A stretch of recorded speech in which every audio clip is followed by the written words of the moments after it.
Continuando con el estudio de las funciones, vamos a ingresar ya propiamente al álgebra de funciones, propiamente el estudio de las funciones polinómicas. Luego vamos a ver una primera clasificación, lo que sería la función constante. Pero veamos un poquito la teoría de las funciones polinómicas.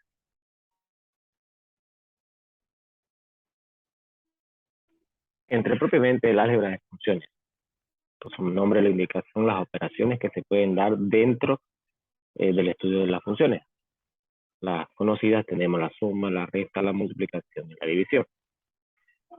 Y estas a la vez se desglosan en clases de funciones. Lo que vemos en pantalla es una clasificación a grosso modo de lo que nosotros propiamente vamos a ingresar a estudiar. No es una clasificación completa. Las funciones se clasifican en algebraicas y en trascendentes o trascendentales. Y a su vez cada una de ellas tiene una subclasificación. En las algebraicas se clasifica en racionales o polinómicas y las irracionales, que son las que tienen que ver con propiamente el estudio de raíz. En las trascendentales se clasifican en exponenciales, logarítmicas y las funciones trigonométricas que ya conocemos y hemos estudiado en otros cursos. Una vez definida esta clasificación de las funciones, partiremos de las funciones polinómicas o también conocidas como funciones racionales. Si hacemos el recuerdo de lo que son obviamente los polinomios, un polinomio es una expresión algebraica que consta de una parte numérica, una parte literal y su debido grado y su determinado signo, donde más de dos términos unidos entre sí forman lo que sería propiamente el polinomio. Poli quiere decir muchos, nomios, términos, muchos términos. Y para ello hay una serie de procesos matemáticos que se deben aplicar para cada una de estas funciones y sus respectivos cálculos. Dentro de estas funciones polinómicas, debemos ir reconociendo los grados que existen en cada una de ellas. Tenemos aquí unos ejemplos de dichas funciones polinómicas. ¿Cómo reconocerlas? Si tenemos una expresión algebraica donde la letra, como vemos acá, no lleva grado, no es que no lleve grado, sino se sobreentiende que su grado máximo es el 1, que se da por sobreentendido como exponente en la parte literal. Por tanto, se le conoce como una función polinómica de primer grado.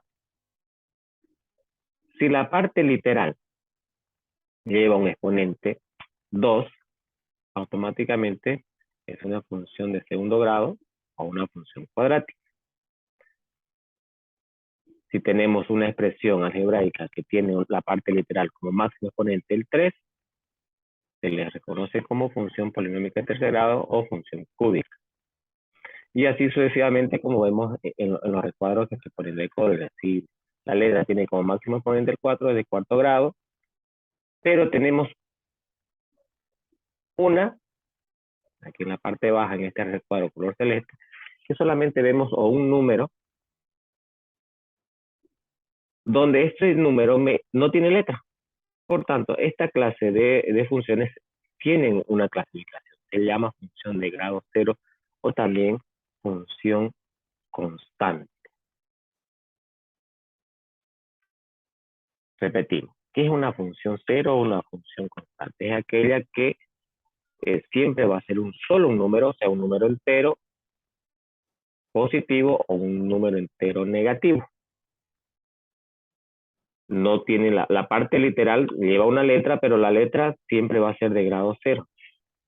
Entonces, corresponde o tiene como nomenclatura, por así decirle, o notación, f de x igual a a, donde a adquiere el valor, como dijimos anteriormente, positivo o negativo.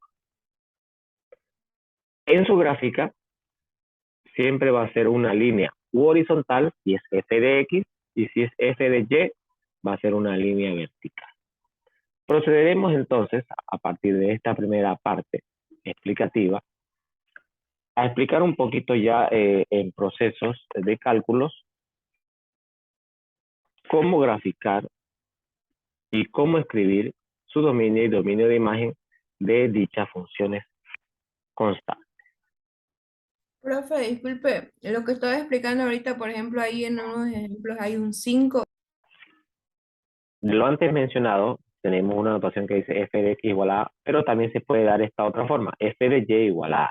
Es decir, cuando trabajamos sobre el eje de x o la abscisa o variable independiente, o cuando trabajamos sobre f de y, eje y, u ordenada o variable dependiente. Entonces tenemos este primer ejemplo, f de x igual a, la cual vamos a aprender a graficar y de ahí vamos a extraer su dominio y su dominio de más. Hay ciertas funciones que necesariamente es necesario poder graficarlas para poder extraer su dominio y su dominio de imagen. Como en este caso, hemos dicho como primer ejercicio tenemos f de x igual a 3. ¿Cómo vamos a representar esta función para posteriormente extraer su dominio y su dominio de imagen? Entonces, lo primero que hacemos es, si la función es de f de x, automáticamente sustituimos por y. Lo que me da ya el valor constante y como ven, como dice la definición, un número, f de x igual a. Este valor, ¿cómo se interpreta en la gráfica? Si dice y, claritamente, y en 3. No olvidemos, claro, cuando armamos nuestro eje cartesiano tiene que ser correlativo y debe ser proporcional su distribución. Entonces, 1, 2, 3, positivo quiere decir, no se olvide, el eje y positivo es hacia arriba, negativo hacia abajo. 1, 2, 3, automáticamente trazamos una línea horizontal. Y esto sería f de x igual a. Una vez hemos graficado, de ahí vamos a extraer su dominio y su dominio de imagen.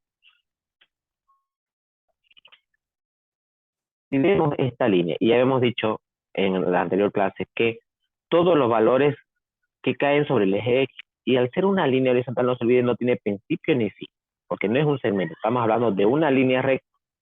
Por tanto, al bajar todos los puntos sobre el eje X, va a crecer tanto al lado negativo como al lado positivo. Por tanto, el dominio para esta función en el eje X van a ser todos los reales. O si lo interpretamos como segmento, como ya hemos dicho, abierto desde menos infinito hasta más infinito y también el segmento abierto. Y ahí está definido. No olvidemos que podemos emplear o esta expresión que quiere decir todos los números reales o a través de intervalos. Cualquiera de las dos formas. Hemos hallado su dominio de esta función constante. Ahora, ¿cuál sería su dominio de imagen? Dominio de imagen son todos los valores que caen sobre el eje Y. Y vemos que esta recta cae sobre un único punto, el cual está definido por 3. Por tanto, el dominio de imagen solo va a ser 3. Y de esa manera hemos aprendido a graficar funciones constantes y hallando su dominio y su dominio de imagen.